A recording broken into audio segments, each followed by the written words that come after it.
15ই আগস্টে যে গল্পটা শুরু করেছিলাম আজ তা শেষ করব।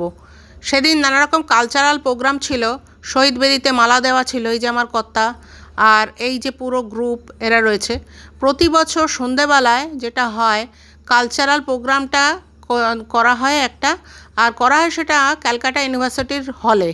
এবার আমি অনেক জায়গায় বলেছি আমি ক্যালকাটা ইউনিভার্সিটির পাস আউট, অনেকবারই এই হল গেছি, কিন্তু এরকমভাবে সন্ধ্যার দিকে কালচারাল প্রোগ্রাম দেখার সৌভাগ্য আমার হয়নি।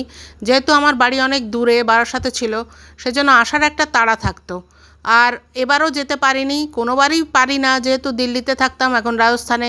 কিন্তু এবার আমার কর্তা সন্ধ্যাবেলায় ছিলেন এবং পুরো অনুষ্ঠানটা এনজয় করেছেন এবং তাকে নানা রকম দায়িত্ব দেওয়া হয়েছিল, সেটাও তিনি দায়িত্বভরে পালন করেছেন। অবশ্যই এখানে জুনিয়র টিম অনেক অ্যাক্টিভ ছিল, আমার কর্তা যেটুকু থাকতে হয় সেটুকুই ছিলেন। আমার এই ভিডিওগুলো যদি ভালো লাগে প্লিজ একটু লাইক করবেন, শেয়ার করবেন, সাবস্ক্রাইব করবেন।